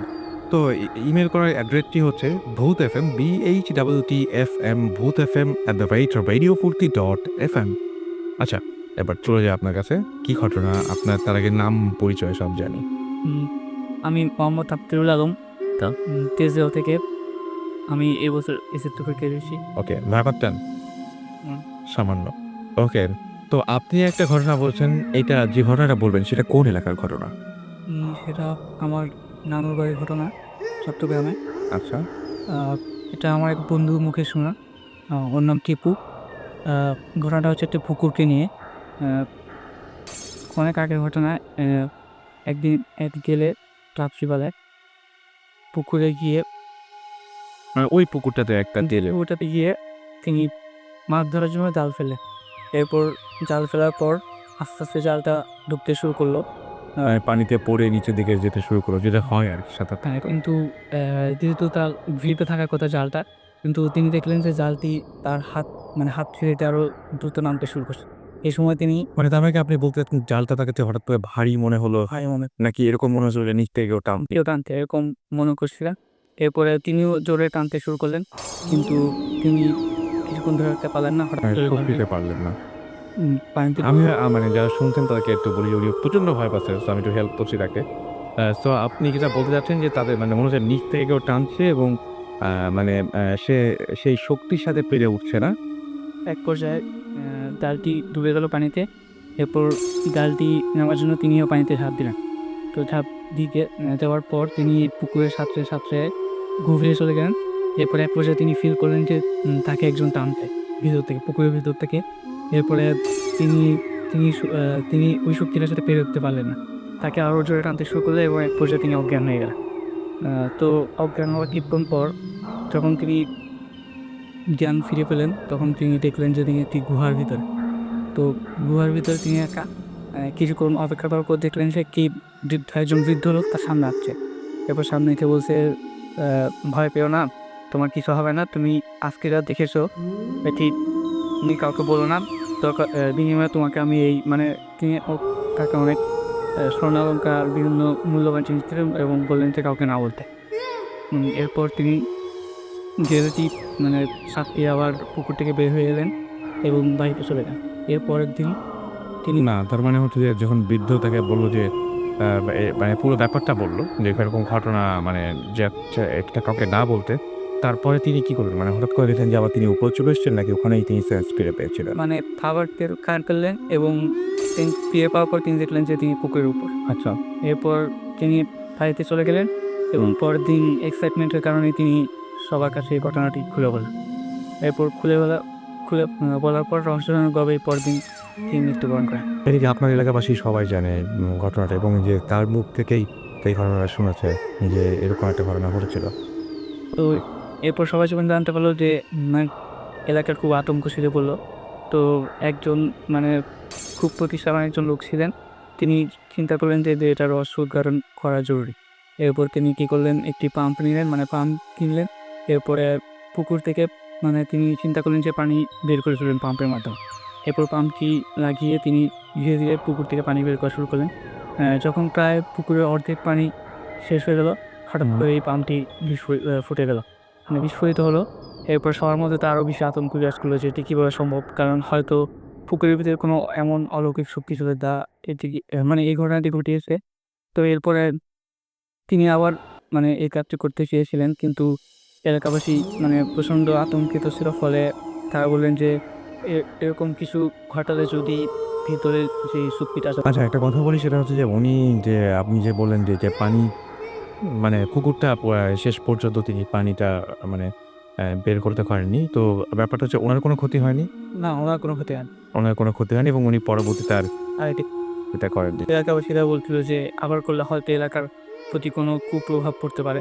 কিন্তু আপনি যে বলছেন যে ১ম যে লোকটির কথা বললেন, যে লোকটির সাথে যে লোকটি পুকুরের নিচে গিয়েছিল এবং একটা বৃদ্ধর সাথে দেখা হয়েছিল, সেই বৃদ্ধ কাছ থেকে কি তিনি আসলেই সত্যি কিছু পেয়েছিলেন? সেরকম কোনো কিছু তিনি যেগুলো নিয়ে আসছেন পুকুরের নিচ থেকে, সেগুলো কি গ্রামবাসীকে দেখেছেন?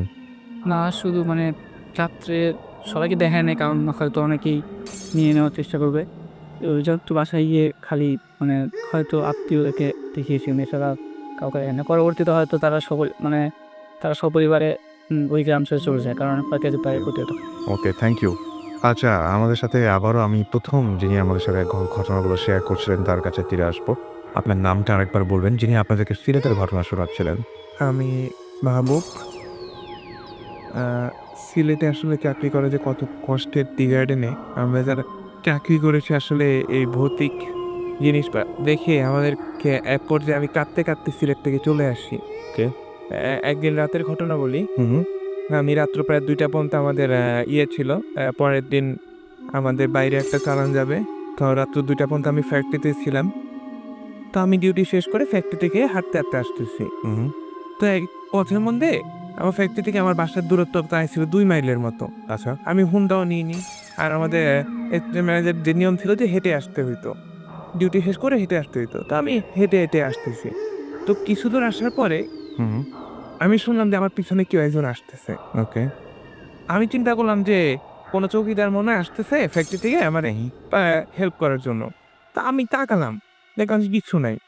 আবার আমি হাঁটা শুরু করলাম। ওকে। কতক্ষণ পরে দেখলাম যে লাঠির যে একটা থপ থপ আওয়াজ হুম। ওইটা পাচ্ছি।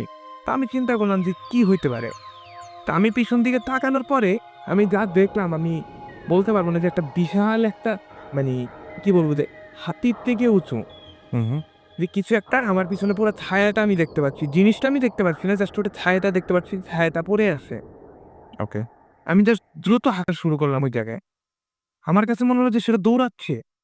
হুম। আমি আর কিছু বলতে পারিনি এরপরে দিন ভোরবেলা আমার খোঁজ পড়ে সবাই যে ম্যানেজার আসে নাই কেন? খোঁজ পড়ে আমাকে নাকি পাওয়া গেছে অনেক দূরে একটা ইয়ের পাশে, নালার পাশে, ওকে। এবং আমার হাতে নাকি পুরাটা ছিঁড়া ছিল হুম। এবং আমার বুকে একটা দাগ আছে এখনো। ওই দাগটা এখন আমি ফিল করি যে একটা কাটা দাগ। আমার ফ্রেন্ড সার্কেলে সবাইকে আমি ঘটনাটা বলছি যে কাটা দাগটা ওই ইয়ের পর থেকে আমার বুকে এখনই সেই কাটা দাগটা আছে। ওকে।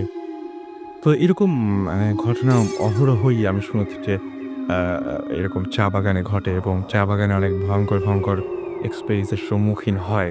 তো এমনিতে আপনি কোনোদিন জিজ্ঞেস করেননি নিজের আগ্রহ থেকে যারা ওখানে পাহারায় থাকেন, তারা কিছু দেখেছে কিনা কখনো? আমি ওই ছোটবেলা থেকে এগুলা মানে বিশ্বাস করতাম না। আমার কাছে মনে হতো যে যাহ ভূত কি? ভূত বলে কিচ্ছু নাই। তো যখন আমি চিন্তা করলাম যে সত্যিকারের কিছু একটা আছে, আমার পাশে কেউ একজন থাকে, এগুলা যখন টি গার্ডেনে যাওয়ার পরে দেখলাম আমার কাছে মনে হচ্ছিল যে আমার এগুলা মিথ্যা। যে আর টি গার্ডেনে যারা আছে তাদেরকে আমি জিজ্ঞাসা করতাম যে কি এগুলা? তো বাবু এগুলা জানেন না। এবং আমি যতটুকু শুনেছি এগুলো নিয়ে যারা টি গার্ডেনে যান তারা কিন্তু প্রচণ্ডভাবে ক্রেজি হন এবং ওই জায়গায় কেউ থাকতে পারেন না। হয় মারা যান নয় ফিরে চলে আসেন। ও এরকম অবস্থা? এরকম তার ভিতরে একটা ফিলিং হয়ে যায় হুম। যে আমি এখানে থাকতে পারবো না। আমারও তাই হয়েছে। আমি কিন্তু মানে চিন্তা করতাম যে কেন হচ্ছে? আচ্ছা। ওকে। তারপরে আরো একটা ঘটনা হচ্ছে যে একদিন রাত্রেবেলা প্রায় 3:30টার দিকে আমাকে ফ্যাক্টরি থেকে কল করে আমি আমার বাংলো থেকে বের হয়ে ফ্যাক্টরির দিকে দৌড়ে যাচ্ছি। দৌড়ে যেতে হুম। আমি সামনে দেখলাম যে কেউ বলল দাঁড়া। আচ্ছা। আমি কোনো মানুষ দেখলাম না। কিন্তু আপনি শব্দটা আমি শুনলাম যে দাঁড়ান। তা আমি চিন্তা করলাম যে আমার ইচ্ছে দাঁড়াইতে বলবে। বলে, কে? আমি জোরে চিৎকার করলাম, কে? হুম। বলছে তোরা দাঁড়াইতে বলছি তুই দাঁড়া। আচ্ছা। তা আমি চুপচাপ দাঁড়ায় রইলাম। তখন আমার কাছে মনে হলো আমার সামনে কেউ একজন দাঁড়ানো। আমি কিন্তু কিচ্ছু দেখতে পাচ্ছি না। হুম। সামনে পুরা গুড়গুড়া অন্ধকার। ওকে। পুরা সেদিন মনে হয় অমাবস্যা ছিল। হুম। আমি শুনলাম যে দাঁড়া। আমি বললাম জি আমি দাঁড়াইছি, আপনি বলেন। আমি just বললাম যে আপনি বলেন। কই তুই আমার ফ্যাক্টরি যাবি না। হুম। আমি শুধু ফ্যাক্টরিতে একটা ঘটনা ঘটছে, কয় যেই ঘটনাই ঘটছে তুই যাবি না। আমি গেলে তোর বিপদ হবে। তুই ব্যথা পাবি। আমি খুব মানে বললাম যে আমার যাইতেই হবে, আপনি যেই হন, আমার খুব বিপদ। আমার ফ্যাক্টরিতে এখন যাইতেই হবে। ফ্যাক্টরিতে না গেলে সমস্যা হবে। ও যে যা তুই। এবং আমি গেলাম। যাওয়ার পরে আমি দেখলাম যে আমার পায়ে রক্ত পড়তেছে, আমার হাত দিয়ে রক্ত পড়তেছে। আমি জানি না কিভাবে ছিঁড়ছে। ইভেন এই ঘটনাটা আমার এখনো হয় যে আমি জানি না, ইভেন গত পরশুদিন আমি জানি না আমার হাত কিভাবে কেটে গেছে। ওকে। আপনার এমনিতে আমি যেটা বললাম যে টেস্টেডে যে সমস্ত মানে ঘটনাগুলো ঘটে, এই যে আপনি বললেন যে ২ টো ঘটনা শোনার পরে আপনার খুব অদ্ভুত লেগেছিল। তো তো তারপরে ওইখানকার মানুষজনও অনেক এরকম ধরনের ঘটনা জানে, যে সমস্ত ঘটনার সাথে ওরা অহরহই পরিচিত এবং ফেস করতে হয়।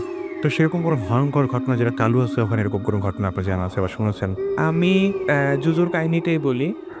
আমার এক কলিগ রিসেন্ট আ উনি মারা যায়। তো উনার কাছ থেকে আমি শুনি উনি অ্যা টি গার্ডেনে নিয়ম হচ্ছে যে একজন অ্যাসিস্ট্যান্ট ম্যানেজার এটলিস্ট ৫ বছর পরে হলে বিয়ে করতে পারে কিংবা ওয়াইফ নিতে পারে। ওকে। তো উনি ১ম দিকে বিয়ে করতে গোপন রাখছে। তো কাউকে বলেনি। তো একদিন ভাবিকে নিল। সবাইকে সারপ্রাইজ দিয়ে ভাবিকে নিল। তো ভাবি আবার ব্লাক ম্যাজিক প্র্যাকটিস করত। হুম, হুম। আমাদের সবাই গিয়ে বলত যে, "তোমার ভাবি এই জানে, তোমার ভাবি এই জানে।" তো ভাবিরে একদিন বললাম যে, "ভাবি, আপনি তো জানেন, ইয়ে করেন।" তো ভাবি এমনি বলল যে, "ভাই আজকে না আমি ইয়ে করব।" তো ভাবি পরের দিন ভাবি আমারে বলল যে, "ভাই, আপনিও তো কিছু একটু জানেন। আমার রাত্রে একটা ঘটনা ঘটছে। আমি যখন আপনাদের বললাম যে এই ঘটনা বলবো, একটা ঘটনা ঘটছে। কি? এরকম আমি দেখলাম যে আমার সামনে একটা লোমশ একটা মানুষ দাঁড়ানো।" হুম। বলল যে, "ভাবি লোমশ কি? কিরকম দেখতে?" বলল যে, "অনেকটা গেরিলার মতো দেখতে।" আচ্ছা। বলছি, "ভাবি আপনি স্পষ্ট দেখছেন?" বলছে, "হ্যাঁ ভাই, আমি দেখছি।" আমি জিজ্ঞাসা করলাম যে, "ভাই আপনার কি করছে আপনাকে?" বলছে, "ভাই কিচ্ছু করে নাই। আমি চোখটা খুলে দেখলাম আমার বিছানার পাশে দাঁড়ানো।" আচ্ছা। ওকে, আমরা একটা ঘটনায় যাই এবং এই ঘটনাটা খুব অদ্ভুত ব্যাপার। সেই ঘটনাটা হচ্ছে যে লিখেছেন যে আমি এখন অস্ট্রেলিয়া থাকি, অস্ট্রেলিয়া মেলবোর্নে, এবং সেখান থেকেই তিনি আমাদেরকে এই ঘটনাটি শেয়ার করেছেন এবং তিনি বলেছেন যে তিনি এখনো পড়াশোনা করছেন। এখানে আসার পর থেকে ভূত এফএম খুব মিস করি। তার মানে রিসেন্টলি তিনি গিয়েছেন এবং তিনি বলছেন যে আমার খুব যাওয়ার ইচ্ছা ছিল, বাট আমি টাইম মিলাতে পারিনি। মানে লাইভ আমার সাথে শেয়ার করতে চেয়েছিলেন কয়েকটা ঘটনা। এই ঘটনাটা আমার এক সরি, আমার এক দাদুর, তার কাছেই শোনা। হোপফুলি আপনাদের ভালো লাগবে এবং আমি ঘটনাটা আ আ তার মুখে শুনি ২০০৪ এ। হুম? আচ্ছা, এবং তিনি যেটা বলছেন যে তার কাছ থেকে শুনে আমি ডায়েরিতে যা নোট করেছিলাম ঠিক তার ভাষ্য, এবং তিনি যেটা বলতে চাচ্ছেন সেটা হচ্ছে এরকম যে আমি আচ্ছা, ১৯৫৮ সাল এই সময়ের ঘটনা, এবং তিনি বলছেন যে আমার বয়স ১৮ র মতো। মানে এটা এটা উনি বলছেন না, যার ঘটনা তিনি বলছেন। আমি ছোটবেলা থেকেই খুব ফুর্তিবাজ মানুষ ছিলাম। তোমরা টিনেজাররা এখন যেমন করো, আমি সেই সময় তেমনই ছিলাম। বাড়ির ছোট ছেলে হওয়ায় কোনোদিন কেউ কিছু বাধা দিত না, এবং গান বাজনা আর যাত্রায় যাওয়া এটা তার হচ্ছে একটা নেশা ছিল। একদিন শীতকালে খবর পেলাম যে দেওয়ানগঞ্জে যাত্রা দল আসছে। শুনে আমি তো খুশি। তখনই গ্রামে গঞ্জে ঘোড়ার গাড়ি আর ঘোড়ার প্রচলন আছে। আমাদের বাড়িতে ৩ টা ঘোড়া ছিল। আমার ঘোড়ার নাম ছিল মানিক। আমি মানিককে নিয়ে সকাল, সকাল ছুটি দেওয়ানগঞ্জের পথে। পৌঁছাতে প্রায় বিকাল হয়ে যায়। যাত্রা শুরু হয়। যাত্রা শেষ হয় অনেক রাতে। আমি মানিককে দড়ি খুলে ওকে নিয়ে আবার বাকশীগঞ্জের পথে রওনা হই। এখন যে জায়গায় পলাকান্দি ব্রিজ, ওই জায়গায় তখন এবং ওই জায়গায় তখন পুরাই খালি। বিরান এলাকা আর বিশাল বড় নদী। কিন্তু ওটা ওটা ছাড়া আর কোনো শর্টকাট নাই। আমি নদীর পাড়ে এসে দেখি একটা নৌকা আছে তখনও। নৌকায় ঘোড়া নিয়ে উঠি। আমি ছাড়া নৌকায় আরেকজন আছে। শুধু সে সে আ আ শুধু আচ্ছা, আরেকজন আছে শুধু, আর আসে মাঝি। আচ্ছা, মাঝি আর ওই লোকটা ঘোড়া দেখেই বোঝে যে আমি কোনো বড় ফ্যামিলির ছেলে হব। তাই বলে, "ভাইজান কই যাবেন?" আমি সব খুলে বলি। এটা শুনে তারা বলে, "এত রাতে ওই রাস্তায় যেয়েন না। বিপদ হবে।" আমি বলি, "কোনো বিপদ হবে, আচ্ছা আমি বলি, "কোনো ডাকাতের সাধ্য নাই আমার নাম শোনার পর আমাকে ঠেকায়।" আ তখন ওরা বলে, "ভাই ডাকাত তো মানুষ। আমরা যে বিপদের কথা বলছি ওটা ঠিক মানুষ না।" শুনে আমি হাসি। বলি, "ভূত-প্রেত আমি বিশ্বাস করি না।" ওরা তারপরও হাল ছাড়ে না। বলে, "ভাই আমাদের ২ জনের বাড়ি কাছে। আমাদের সাথে চলেন। রাতটা থাকবেন আর সকালে রওনা দেবেন।" কিন্তু আমি বলি, "না, আমাকে যেতে হবে।" ঘড়ি ছিল না, কিন্তু তখন আনুমানিক রাত ১টা বাজে। আমাকে তারা বলে যে, "তো ভাইজান যখন একটা কথা যাবেন যখন একটা কথা বলি, সেটা হচ্ছে শর্মারা যাওয়ার পর ডান দিকের রাস্তা দিয়ে যায়েন, বাম দিকের রাস্তাটা না। ওই জঙ্গলের মধ্যে দিয়ে যাওয়াটা উচিত হবে না। জন্তু জানোয়ার তো থাকতেই পারে। আমি বলি, আচ্ছা ঠিক আছে। কথাটা আমার মনে ধরে। আমি তাই চিন্তা করে নৌকা থেকে নেমে আবার রওনা দেই। প্রায় ১.৫ ঘন্টা পর আমি শর্মারা এসে পৌঁছাই। পুরা নিঃশব্দ একটা এলাকা। কোথাও কোনো বাড়ি, কোথাও কোনো বাটি পর্যন্ত নাই। আমার ঠিক মনে ছিল ওই মাঝির কথা, কিন্তু ঘোড়াটাকে খুব ক্লান্ত মনে হয়। বুঝতে পারছিলাম ওর পানি দরকার। আর টানা এতদূর এসে আমিও হয়রান। আমি সামনে দেখি ওই বাম দিকের রাস্তায় বেশ কিছু দূরে একটা বাড়ি দেখা যাচ্ছে। ওই বাড়ির সামনে আগুন জ্বলছে। আমি ভাবি যে রাতে আগুন তাপাচ্ছে। আমি ওই দিকে ঘোড়া ছুটাই। বাড়ির সামনে এসে দাঁড়িয়েছি। ঘোড়া আর নড়ে না। সামনেও যায় না, পেছনেও না। আমি ভাবলাম মহা মুশকিল, এখন কি করি? তখন দেখলাম এক নীল শাড়ি পরে ঘোমটা দেয়া মহিলা আঙিনাতে রান্না করছে। তার কাছে আগুনও জ্বলছে খড়কুটোয়। বেশ বড়সড় আগুন। আমি ঘোড়া থেকে নেমে তার কাছে যাই। পিছন থেকেই বলি, "থালাগো, আমাকে একটু পানি দিতে পারেন? আমার ঘোড়ার জন্য।" আমি পিছনে ফিরে দেখি মানিক রাস্তার মধ্যে আবার দাঁড়িয়ে আছে। আমি আবার ওই মহিলার দিকে তাকাই। বলি, "কি গো খালা, কিছু কর না কেন?" ওখান থেকে সে আমার দিকে ফিরে তাকায় আর আমি দেখি তার মুখের জায়গাটায় কিছু নাই। পুরা অন্ধকার। তার মানে বুঝতেই পারছেন আমি এটুকু জায়গায় একটু সমাধান করি যে উনি যখন ঘোড়া নিয়ে একটা জায়গায় আসতেন এবং দেখা বাড়িতে একটা মহিলা রান্না করছে এবং তার কাছে গিয়ে তিনি ঘোড়ার জন্য পানি চেয়েছিলেন এবং যখন মহিলার দিকে ভালোভাবে তাকালেন তখন দেখলেন যে মহিলার শাড়িটারই সবকিছুই আছে, শুধু মুখের জায়গাটা অন্ধকার, সেখানে কোনো মুখ নেই। ঘোমটার ভেতর শুধুই অন্ধকার, খালি জিহ্বা বের হয়ে আচ্ছা মানে জিহ্বাটা দেখা যাচ্ছিল এবং সেটা এবং তিনি বলছেন যে কোথায় যেন একটা চিৎকার শুনে, হয়তো নিজেরও হতে পারে। কারণ তখন দিক-বিদিক জ্ঞান হারিয়েছি। ওই সময় একটা চিৎকার শুনে এখানে হয়তো তিনি নিজেও ভয়ে চিৎকার করতে পারেন, সেটা তিনি সন্দেহ করেছেন। আমি দৌড়ে মানিকের কাছে আসি। এতক্ষণে বুঝি মানিক অমন করছে কেন। তখন দেখি যে ৩ জন লোক আসছে, পাঞ্জাবি পরা, দেখে মলনা গোছের মানুষ মনে হয়। ৩ জন এসে আমাকে বলে, "আরে সরকার সাহেবের ছেলে না আপনি? এখানে এত রাত্রে কি?" আমি বলি, "ভাই, এই ব্যাপার।" একজন বলে, "এই রাস্তায় আবার বাড়ি কই পাইলেন? আর রাস্তা তো পুরাই মানে এবড়ো-খেবড়ো মাটির রাস্তা। কেমনে গেলেন ওইদিকে?" আমি তাকিয়ে দেখি আসলেই তাই। রাস্তাটা চলাচলের উপযোগী নয়। কেমন জঙ্গল একটা ব্যাপার। কিন্তু আমার মনে আছে আমি ভালোই রাস্তায় দেখেছি। এরপর আমাকে তারা বলে যে সামনে আমাদের বাড়ি আছে, কিন্তু আমাদের বাড়িতে তো থাকতে পারবেন না। অনেক বড় ফ্যামিলি, আমাদের নিজেদেরই ঠিক মতন জায়গা হয় না। কিন্তু আমরা আপনাকে নিরাপদ একটা জায়গায় রাখবো। ভুলেও সেখান থেকে বের হবেন না। আমরা সব বুঝে শুনে আবার আপনাকে নিয়ে যাব। এটা বলে তারা কিছু দূর হেঁটে চলে আমাকে নিয়ে। মানিকও দেখি পুরাই শান্ত, কিছু করছে না। তখনই সামনে তার সামনে দেখতে আচ্ছা তখনই সামনে দেখি ঘাট। ঘাটের ভেতর কিছু আসলে ব্যাপারটা হচ্ছে, আমি একটু সরি বলি যে আমার এসএমএসটা মানে মেইলগুলো পড়তে সমস্যা হয় যে সাধারণত বাংলাটা ইংরেজি লেটারে লেখা হয় এবং মানে কিছু শব্দের মানে বানান বা স্পেলিং এমনভাবে লেখা হয় যে বুঝতে একটু সমস্যা হয়ে যায়। যাই হোক, আমি রিয়েলি সরি ফর দ্যাট।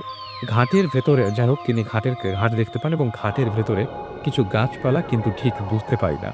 আমি ভাবছি বাগান হবে। আমাকে আর মানিককে নিয়ে ওরা ওই ঘাট দিয়ে ঢুকিয়ে গাছের নিচে বসতে বলে। আমি গাছের নিচে বসি আর মালিক পাশেই দাঁড়ানো। ওরা বলে, "আমরা কিছুক্ষণ পরেই আসছি। কোথাও যাবেন না।" এটা বলে চলে যায়। আমি গাছে হেলান দিয়ে থাকতে আরামে ঘুম চলে আসে। ফজরের আজানে আমার ঘুম ভাঙে। আমি উঠে দেখি আকাশ ফর্সা হয়ে গেছে। মানিকও আছে। তখনও গাছের নিচে বসা আমি। গত রাতের ঘটনা চিন্তা করছি। এমন সময় দেখি একজন মওলানা গোছের মানুষ আমাকে দেখে ঘাট দিয়ে ভেতরে ঢুকে এসে বসে। সে আমাকে জিজ্ঞেস করে, আপনি এখানে কি করেন?" আমি তাকে সব খুলে বলি। সে তখন বলে যে ওই জঙ্গলটা খারাপ, ওইখানে আর কিছুক্ষণ হলেই আপনাকে মেরে ফেলতো। ওইখানে অনেক খারাপ, খারাপ জিনিস আছে। আপনার ভাগ্য ভালো যে যারা আপনাকে ভয় পাইছে তারাও মানুষ না, তারা হলো জিন। কিন্তু ভালো জিন। তাই আপনার তাকে নিরাপদ স্থানে রেখে গেছে। উঠে একবার চারপাশে তাকাই, তাকিয়ে দেখেন। আমি দেখি যে আচ্ছা, তিনি বলেন যে আর তারা আপনাকে কোথায় রেখে গেছে জানেন? এটা কোনো বাগান না। উঠে একবার চারপাশে তাকিয়ে দেখি। আমি দেখি এক মাজার সাইজের গোরস্থানের ভেতরে আমি আছি। দেখে আরো ভয় লাগে। কিন্তু ওই হুজুর আমাকে বলেন যে আমি এলাকার মসজিদের মুয়াজ্জিন। আজান দিতে যেই ছাদে উঠছি তখন আপনার ওপর নজর পড়ে। আজান দিয়ে নামাজ শেষ করে তাড়াতাড়ি চলে আসছি। ভয় পাবেন না। তারা আপনাকে গোরস্থানে রেখে গেছেন। কারণ তিনি বলছেন গোরস্থান অনেক নিরাপদ স্থান এবং সেই রাতে সেই গোরস্থানে আশ্রয় নেওয়ার কারণেই উনি বেঁচে গিয়েছিলেন।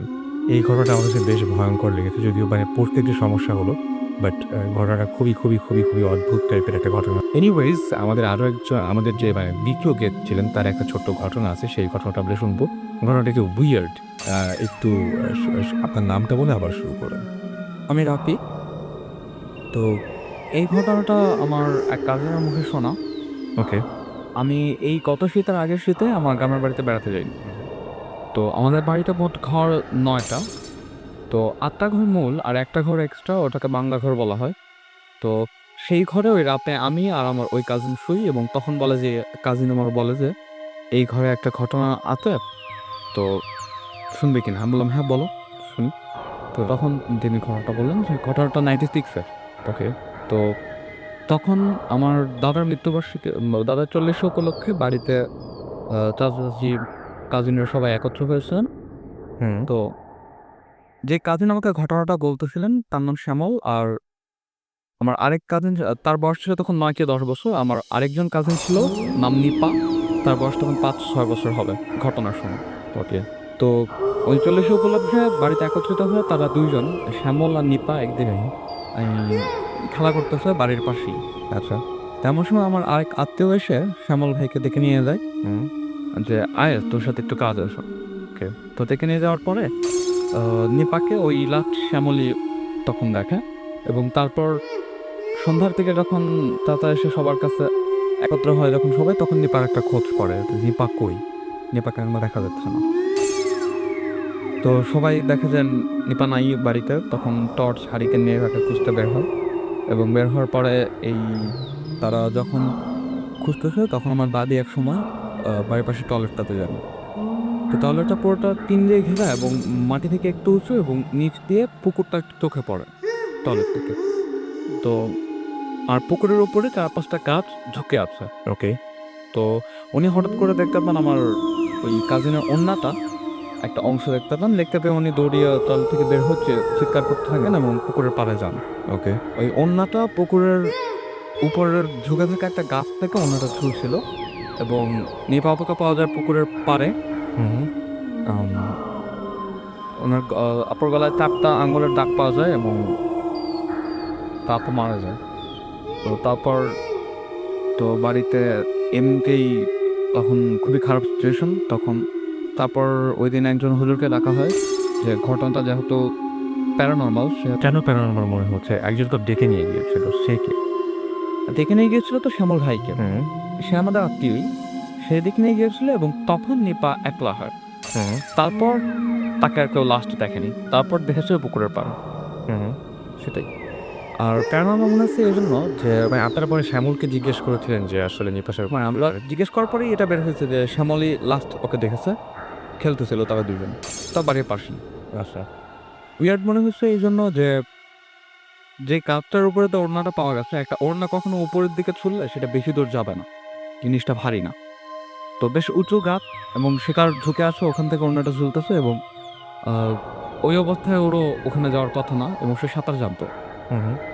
তার ওভাবে ডুবারও সম্ভাবনা নেই এবং গলায় যে ৪টা আঙুলের দাগ পাওয়া গেছে, প্রত্যেকটা আঙুলের দাগ মিনিমাম ১ ইঞ্চি মোটা ধরনের ছিল, যেটা মানুষের হাতের দাগ হতে পারে না। আচ্ছা, অনেক মোটা আঙুলের। মোটামুটি আঙুলের ৪টা দাগ এই। তো ঐদিন বাড়িতে একজন হুজুরকে ডাকা হয় যে যেহেতু এরকম প্যারানরমাল ঘটনা, একটা বাড়ি বার্তা দিতে হবে এ ধরনের হুম। কথা। তো উনি যে সবগুলো ঘরেরই দুটো করে দরজা ছিল, উনি সবগুলো দরজার উপরে একটি করে মাটির ঢাকনা লাগায়। ওকে। তো সেই মাটির ঢাকনা উনি দরজার উপরে লাগিয়ে ওনাকে ওই রাত্রে বাংলা ঘরে থাকতে দেওয়া হয়। আচ্ছা। আপনার এই কাজ করতে করতে দেরি হয়ে গিয়েছিল, যে কারণে উনি বাংলা ঘরে রাত্রে থাকেন। তো দেন ওই দিন হয়তো সবাই ঘুমাইতে গেছে এবং রাত 2-3টার দিকে হঠাৎ করে বাড়ির পাশে কোনো ঘরে যদি কাউকে বেড টেড দিয়ে পিটানো হয়, হুম। ঠাস ঠাস বা কোনো আসবাবপত্র লাগলে যদি ঠাস আওয়াজ হয়, সেরকম আওয়াজ শোনা যাচ্ছিল বাংলা ঘরটা থেকে। ওকে। তো তখন এই আওয়াজ শুনে বাড়ির সবাই ঘুম ভেঙে গেছে, সবাই উঠে ঘরটার সামনে গেছে। ঘরটার বিপর থেকে তখন কন্টিনিউয়াস আওয়াজটা হচ্ছে এবং সবাই দরজা থাপড়াচ্ছে যে এখন খুলতে হবে, ঘরটা তুলতেছে না কেউ, আর হুজুরের কোনো সারা শব্দ নাই। তো শেষে দরজা ভেঙে ঢোকা হয় এবং হুজুরকে ওখানে ভিতরে প্রায় অর্ধমৃত অবস্থা পাওয়া যায়। হাত বাড়া মানে পিটিয়ে আধমন করে ফেলছে প্রায়, কিন্তু কেউ নাই, ভিতরে কেউ নাই। ভিতরে কেউ নাই, উনি একলা এবং এই অবস্থা। তো ওনাকে প্রথম প্রাথমিক চিকিৎসা দেওয়া হলো এবং সকালে উঠে তারপরে ওনাকে স্বাভাবিক হলে একটু জিজ্ঞেস করা হলো যে কি হয়েছিল আপনার। তখন বলল যে না কিছু হয় নাই, আপনি আজকে আমি থাকবো রাত্রে আরো। মানে আমরা বলছিলাম যে উনি যেহেতু আহত, উনি এখন চলে গেলেই ভালো, উনি হয়ে বাসায় যাবে, কিন্তু না, উনি উনি ওই দিন থাকলেন এবং প্রত্যেকটা ওই মাটিতে ঢাকনা ছিল প্রত্যেকটা দরজার উপরে, ওই ঢাকনাগুলোর মধ্যে আবার উনি দোয়াটা আরো কিছু করলেন। পরে ওই রাত্রে উনি সেম ঘরটাতে আবার থাকলেন। ওকে। একইভাবে ওই দিন রাত্রেও 2টা-3টার দিকে ওই পিটার আওয়াজ শোনা যায়, কিন্তু এবার হুজুরের গলাটা শোনা যায়। হুম। তো আবার উঠে যায় এবং হুজুর এবার দরজা খোলে এবং তখন দেখা যায় যে ঘটনাটা উল্টো। এখন হুজুরের হাতে একটা বেত দেখা যাচ্ছে এবং আশেপাশের জিনিসপত্র সব ভাঙচুর করা, এবং বোঝা যাচ্ছে যে উনি ঘর মারতো কাউকে একটু আগে কিছু একটা পরিচর্যা করতেছিলেন এবং ওই সেম পিটানোর ঠেসটা সহজেই পাওয়া যাচ্ছিল। তো তখন হুজুর বললেন যে ঠিক আছে, আর কোনো সমস্যা হবে না। এবং পরদিন যখন সকাল হয় তখন দেখা যায় যে প্রত্যেকটা ঘরের উপরে যে মাটির ঢাকনাগুলো ছিল, ওই ঢাকনাগুলো প্রত্যেকটার মধ্যে একটা করে ফাটল, আচ্ছা। অর্থাৎ মানে সবগুলোর মাঝখানে একটা করে দাগ আর কি। প্রত্যেকের হাতের মাঝখানে প্রত্যেকটা শাসন এবং হুজুর তো একটা রুমে ছিলেন এবং আপনাকে যখন আমি মানে ইমেলটা পাঠানোর পর যখন আপনার সাথে আমি কথা বলছিলাম এবং জিজ্ঞেস করেছিলাম যে হুজুর এটা করা সম্ভব কিনা, তখন আপনি বলছিলেন যে না হুজুর তো তার রুমে ছিল এবং আপনারা সবাই সেই রাতে ঘুমাতে পারেননি কেউ। হ্যাঁ, এবং আমরা তার রুমের সামনেই অপেক্ষা করতে পারলাম, দরজা খুলো না কেন। হ্যাঁ, তাহলে ওই ঢাকনাগুলোকে ফাটালো। এরপরে ঢাকনা ফাটার পরে তারপরে হুজুর এসে কি বললেন? ঢাকনা ফাটার পরে এটা সম্ভবত একটা প্রমাণ যে ওই জায়গা থেকে ওই খারাপ আত্মাটা বা খারাপ জিনিসটা চলে গেল। তার মানে হচ্ছে যে হুজুর যে রিচুয়াল গুলো করেছেন তার মাধ্যমে সেই বাড়িটা নিরাপদ। তারপরে আপনারা তো ওই ঘরের মধ্যেই ঘুমিয়েছিলেন। সেদিন কোনো সমস্যা হয়েছে? এদিন আমি আসলে এই ভাইয়ের কাছ থেকে ঘটনাটা শুনতেছিলাম, তখন ওই ঘরটার মধ্যে খুব শীত, আমার ঠান্ডা লাগছিল। তখন কাহিনীটা ওই সিচুয়েশনে ওই রাত্রে আশেপাশে ঝিঝিপোকার আওয়াজ হচ্ছে, খারাপ কিছু মিলিয়ে বেশ ছিল যে আমার ঠান্ডা লাগছে, চোখের পানি নাকের পানি, মানে তখন আমি ভয়ে বাথরুমে যেতে পারতেছি না রাত্রে।